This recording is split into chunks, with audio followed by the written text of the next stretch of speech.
literally on his last leg right now. Alternately, it has seemed to be his knee, his foot, his ankle, and now his Achilles. Yeah. It kind of like we got to see him as he became a better teammate, I believe, after he got hurt. I knew he would probably never be the same again because, I mean, it takes away so much. That injury, like you said, has ended careers. We watched the four-letter network back then. It was all over rumors about, him probably being let go over a power struggle. All right, Lakerland, if you guys want the real definition of Mamba mentality, then I think this video will definitely embody that. Shout out to Dan, the Lakers fan. Big up to Bleacher Report, the LA Times, as well as the Lakerland team.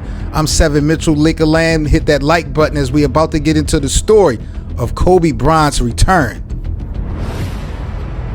Basketball, a game of giants.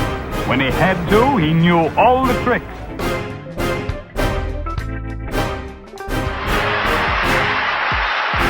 Nobody can pass that ball through the heart of the six. You want to put on a show here.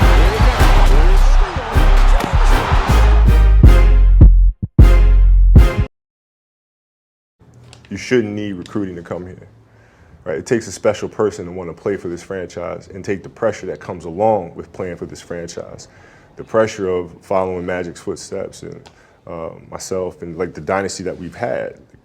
It takes a special person to do that. And if I need to convince you to come here to carry that legacy forward, you ain't the one to be here.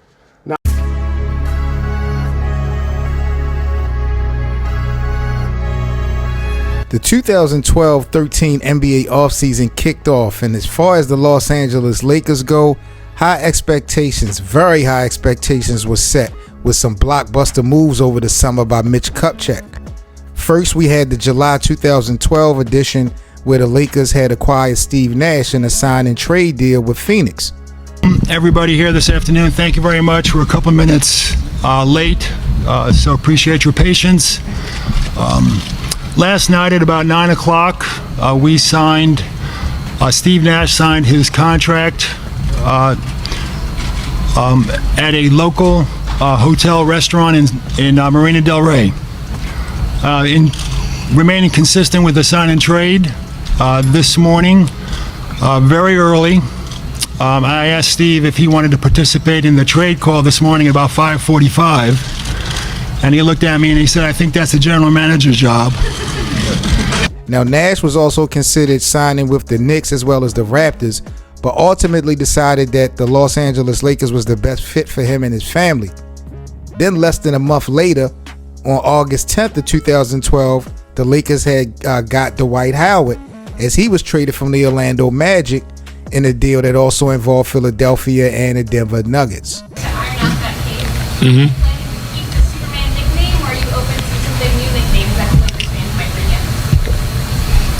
Superman. That's my name. Well, it certainly took a lot longer than most deals take.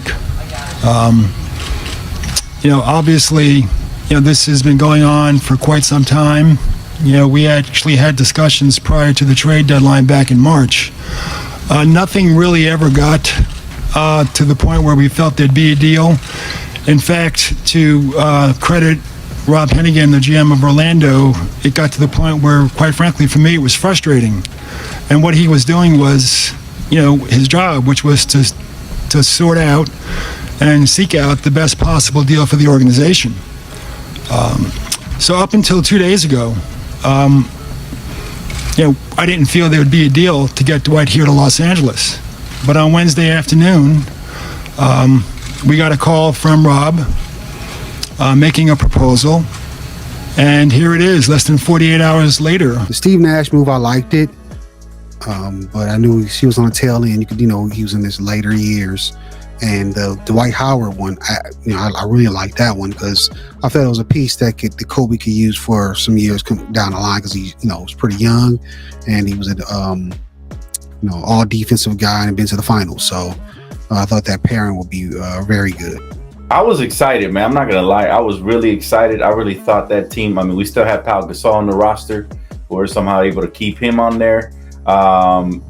I really was excited. I thought Steve Nash would be the old Steve Nash, the Phoenix Suns two-time MVP versions of Steve Nash. And unfortunately, we got the shell of himself. And same thing with Dwight. I mean, Dwight was coming off of a dominant back-to-back seasons with the Orlando Magic. And so you're thinking, okay, finally Kobe gets the help that he's been yearning for, man. And yeah, unfortunately, we got a hurt Dwight and a hurt Steve Nash. This is Karl Malone and Gary Payton all over again. They picked them both. They picked both of them up, where Dwight was still kind of in his prime, but he was still dealing with a torn Abram or torn right shoulder. But Steve Nash was far from his he was far from his prime. So I thought that the Dwight thing was significant and that we did have a chance at winning something, but I really didn't think too highly of it. It didn't give me that, oh my gosh, we're gonna win a chip. It didn't give me that feeling. Now, Dwight had took, I think, like 6 months off from basketball after that April back injury that he had suffered playing with Orlando. So he only had like the combined 4 weeks of training camp and the preseason to prepare for his new venture with the Lakers. So even though you're dealing with injuries and seasoned veterans, high championship hopes for the Lakers was the vibe around Lakers Nation at the time. Now, things got off to a rocky start with Coach Mike Brown being fired just 5 games into the regular season after a 1-4 start, as he was replaced with former Suns head coach Mike D'Antoni, who had also coached newly acquired Steve Nash back in Phoenix. Lakers introduced their new head coach Mike D'Antoni on Thursday. He made it clear from the get-go that he knows what his expectations are in Los Angeles. We're built to win this year. This is not a project. We have a window, and we're going to try to get through it. So, again, I'm excited. It's going to take a little while just to get everything up to snuff, and we'll go from there. Something wrong. They started out slow when there was rumors. You watched the 4-letter network back then. It was all over rumors about, him probably being let go over a power struggle, more than likely Kobe. Of course, he's the alpha male of the team and the leader of the team, and at that point, a 5-time champion. So he had the locker room, and then the season before he had a good year, but starting off slow with those new pickups was not what they were looking for, considering you brought in Dwight Howard and a good name and a 2-time MVP and Steve Nash. Bro, that was definitely a foretelling of the horrible atrocities that were to come from Jim Buss, who was running the team at the time, right? The horse racer kid. Unfortunately for us, not only did he pick up Mike D'Antoni and fire Mike Brown, who was a better, more qualified coach, but they skipped Phil Jackson, right, at the time. Phil Jackson wanted to come back, and they gave him an interview, and then they just went ahead and went with Mike D'Antoni. So I was extremely disappointed by that. Can you imagine if Phil Jackson would have came back? Who knows what would have happened? But that whole thing that went down, that had Jim Buss written all over it, and that was the beginning of the end of that Laker era, unfortunately, for Kobe Bryant. And the rest of the seasons was just losing. So you hate to see the way the Black Mamba went out, but at the same time, the fact that he would never, he would always fight no matter what, even in spite of the injury and everything. I think that will, as fans, we would still watch. It was still compelling to watch, and we still wanted to see his story continue to unfold all the way to the end, right? I felt like they didn't give Mike Brown a fair shot, and I was upset because I was like, this is another brother that they letting go. Then on top of it being another brother they letting go, Mike Brown, at least he had a defensive scheme, a defensive system that everybody should have been adjusting to, which would have been better if he would have stayed. It would have grew better defensively. But when we got D'Antoni, bro, D'Antoni was like, nah, I was like, we ain't gonna play no defense. We don't got no 3-point shooters like that for real. So let's fast forward to the 2012-2013 NBA regular season. The date was April 12th, 2013. This was game 80 of the Lakers regular season versus the Golden State Warriors. Kobe had been logging tons of minutes throughout the spring and was doing it once again. Kobe Bryant had played virtually this entire game despite hyperextending his left knee earlier in the second half. So with 3 minutes to go in the fourth quarter, Kobe had made a seemingly innocent move, pushing off his left foot as he attempted to drive around Golden State Warriors Harrison Barnes. Bryant drew the foul. He was fouled, he felt the pop and thought someone had actually kicked him. Now Kobe did make it back to sink his free throws, and then he hobbled to the locker room and extended off season. He is literally on his last leg right now. Alternately, it has seemed to be his knee, his foot, his ankle, and now his Achilles. But he's going to shoot the free throw. He is hurting, but the Lakers down by 2, and they want him and need him at the free throw line. Got it.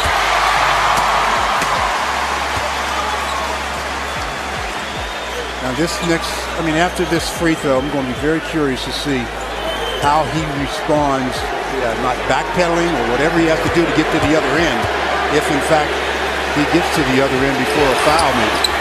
Made him. Lakers might foul. They might foul to get him out of the game. They have to. Yeah. Kobe's coming out. Yeah, that's the Achilles. I shouldn't say that. That's the foot injury. Yeah. So Kobe Bryant cannot continue. The Lakers went on to win the game 118-116. Afterwards, Kobe was clearly emotional, propped up on crutches, and referencing the locker room visit from his wife Vanessa and his 2 daughters. The thing that was really goatish about this is what Kobe had said immediately after. Now, mind you, this is an Achilles injury, which can be like career ending. But Kobe Bryant immediately says, "I was really tired, man. Just tired in the locker room, upset and dejected and thinking about this mountain that I have to overcome. I mean, this is a long process. I wasn't sure I could do it. I'm not sure I can do it. But then your kids walk in and you're like, I gotta set an example. Daddy's going to be fine. I'm going to do it. I'm going to go hard and work hard and go from here." Retiring or this career ending situation wasn't even a thought in Kobe Bryant's head, even at one of his lowest points. Not like the typical injury where I can measure, if you have a knee injury, you can kind of measure what's it going to be. This thing has been tough to gauge. Well, gauging it, when you look at RG3, you look at Derrick Rose, some of their communications of timeline, does that affect your decision? No, not really. I just do my own thing and just really just measure, how the tendon is feeling, how the strength is feeling, and more importantly, the recovery of it. The tendon is what it is at this point. It's set. We're very happy with where it is. So now it's just a matter of kind of the muscle endurance and then the recovery after. I knew he would probably never be the same again because, it takes away so much. That injury, like you said, has ended careers. Lots of them. But the fact that, the thing that brought us so close to Kobe Bryant is that we fans are psychotic about basketball. We love basketball. We eat, breathe, sleep basketball. And the only player in my lifespan that I ever seen do the same thing was Kobe Bryant. And he was like an extension of the fan base. So I knew he would fight back to get to that mountaintop. I know Kobe still wanted to compete for titles. I know Kobe he had so much left within himself to give back to the game. Even though he had already accomplished 5 championships and so much. But we knew he was chasing Michael Jordan. We knew he was chasing, 6 championships. We knew. So I figured he would come back, but I was concerned that he would not be the same, which he wasn't after that. So I was sad, bro. To be honest, I was heartbroken. That whole season, Kobe fought so hard to get us into the playoffs, and he got us there. Right? He even came back, hit the free throws and all of that. And unfortunately, we got swept in the playoffs, but just the heart, man. He always wore it on his sleeve, and it was amazing to watch every time. Just knowing his black Mamba mentality, that was back then. Everyone knew it. I figured he would tough his way through it, and you seen it when he went to the free throw line. Most people would have probably got wheeled back to the locker room and would have shot those free throws, but he shot it and then walked back to the locker room. So he's got a tough mind, tough will. Wasn't sure if it was going to be career ending or not. I just felt that he would probably fight his way back and try to come back and try to go for another championship. Kobe, up to that point, Kobe was still a top 5 NBA player up to that point. And Kobe was like Superman, or if we want to bring it back to basketball terms, he was like Michael Jordan in the purple and gold jersey. Therefore, when he went out, I was like, yeah, he's definitely going to be back. He's going to be back, and he's going to be stronger than ever because Mamba mentality, and he's a hard worker. And I know he didn't want to end his career like that. The Lakers 2023-24 season is in the books. Now it's time for the real action. Don't miss out on all the up-to-date Laker news and stories here at Lakerland this offseason. And join the Lakerland family. Become a member of our YouTube channel for as low as 99 cents for your exclusive members-only content, discounts on merchandise, and of course, early releases on the Mitchell Report and much more. So hit that join button on your screen and join the Lakerland family today. From the offseason to opening night, tip-off of Lakerland, got you covered. Subscribe to the Lakerland Show and follow us on social media at Lakerland Show.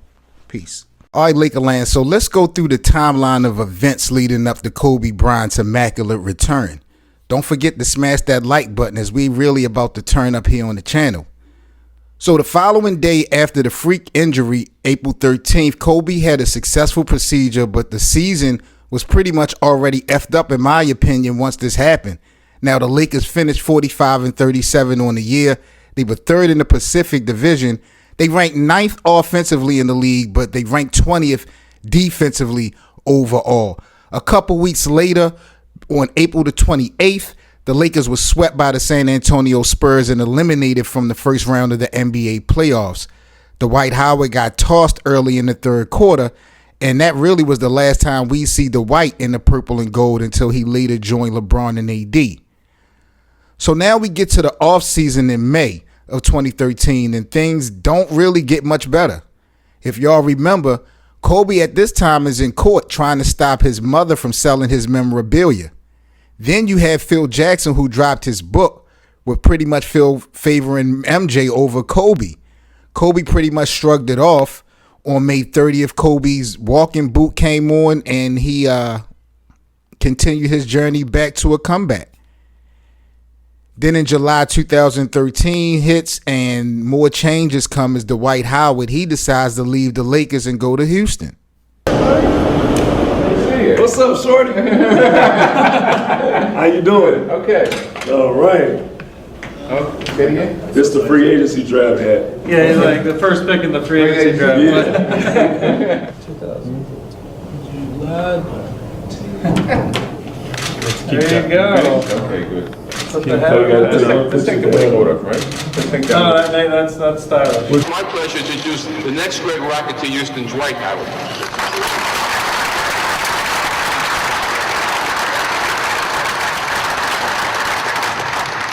Following month of August, Kobe began running and jumping rehab. He also turned 35 years of age on the 23rd. In September, according to Bleacher Report, an LA article had came out about an uncertain future for Kobe and the Lakers, not only because of the possibility of the after effects of his injury, but Kobe was actually approaching free agency in 2014. In October, Kobe traveled to Germany for plasma therapy. The Lakers had visited China mid-October as part of the NBA Globals game. Kobe met with reporters on October the 24th and discussed his decision to step back incrementally on his training. Then on November the 16th, 2013, Kobe Bryant, according to NBA.com, returned to practice participating in light drills. Teammates Pau Gasol said he looked good and did a few moves that he didn't even expect him to do right away. Then on November the 18th, Kobe was finally medically cleared to resume basketball activities. Now, for the next few days, so much speculation on when he was going to actually return to gameplay. On November 25th, the Lakers gave Kobe Bryant, who hadn't played since the April injury, a 2-year extension, earning him almost $24 million in the first year and $25 million in the second year.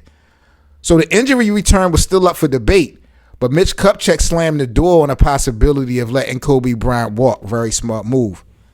Following the Lakers road trip and some cryptic hints about the return, Kobe Bryant takes to Facebook on December the 6th to make his official announcement. Kobe let the world know that he will be returning on April the 8th against the Toronto Raptors. Those same Raptors he's made a career of beating up on, including the infamous 81 points.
This is the place to be tonight. Kobe Bryant got to be emotional as he's ready to make his return to the NBA. And the other guard wears number 24, 6'6", 18th campaign from Lord Marion High School, Kobe Bryant. Back to Kobe Bryant. Everybody waiting for that first shot to go up. Got 10 on the shot clock. Kobe, pass underneath to Sacramento to score!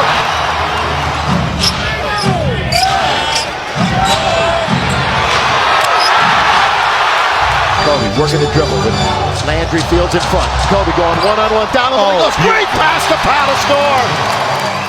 Into Powell, back to Kobe, a little two-man game. Kobe creating some space. Two pump fakes with the left hand and scores! From a playing aspect, it made him worse from a playing aspect, but from like just from a name, like a name on a piece of paper, he was always going to forever be Kobe Bryant. Did a whole bunch of things that had 5 rings already into that point. So no matter what, whether they made it to the playoffs or whether they missed the playoffs or whatnot, everybody's always going to look at him as one of the greatest of all time. I really don't judge that whole window from the time he got injured to the time he retired. I can't really judge him personally because we didn't have a contending team, right? Dwight had, like we already mentioned, had left us. All these things had happened. Now we were kind of like in the process of rebuilding, but still trying to compete, right? We had acquired like the Roy Hibberts of the world. We had acquired like players that didn't really fit our system at the time, like even Brook Lopez and all these guys. So pretty much I completely threw those last couple of years out the window, except for that last, game, his farewell game, which was, again, spectacular. But yeah, man, it's hard to judge Kobe Bryant in that time because he wasn't the same. He still had the same heart. He still had some highlights. He came back. Everybody remembers his dunk over Gerald Wallace and Chris Humphries in Brooklyn, right? Mm-hmm. We still remember when he was still catching bodies. I mean, this man, he went to Germany, came back with that, bionic knee, man, and he just, he was still had the heart of a champion, but unfortunately his body wasn't with him no more. Like the prime Kobe was done at that point, and so I would say he became a worse player only because he had the heart in the right place. So, like mentally, he was still there, but the body wasn't with him. He could no longer do efficiently what he used to do. It definitely took away from his athleticism, if that's what you're referring to. He was a huge star. You could never take that away. He accomplished everything he needed to accomplish in the game during that point in time. He was just trying to get one more. And of course, when the injury happened, it took something away. It took a little piece of him away, that little bit of athleticism that he had left in the tank. He was older at that point, sort of like what happened to his counterpart in Boston with Kevin Garnett. It took a little bit away from him to try to get that extra championship. And so as far as just that prime, as we call it, it did take away from that because we saw how he was balling to get the team in the playoffs right before the injury. He was looking like MVP Kobe. But, that injury just took a little bit out of him. Unbelievable story by Kobe Bryant and just the comeback, the resilience. And we know what happened afterwards and just how much greatness we seen from being this injury. Like I said, this is a potentially career-ending injury for a lot of people. A lot of people would have definitely quit, especially when you have a resume that he's already built before this. Kobe really could have fell back. But that drive, that mentality, that Mamba mentality, in my eyes, is what makes him, always going to be in the conversation for one of the greatest of all times. No matter where you rank him, it's just solidified. Shout out again to everybody that participated. Again, Dan, the Lakers fan, big up to him and his support system. Shout out again to Bleacher Report, the LA Time, and the Lakerland staff for assisting me in this project. I'm Seven Mitchell with the Lakerland team. Make sure you guys like, comment, and subscribe to the platform if you're new.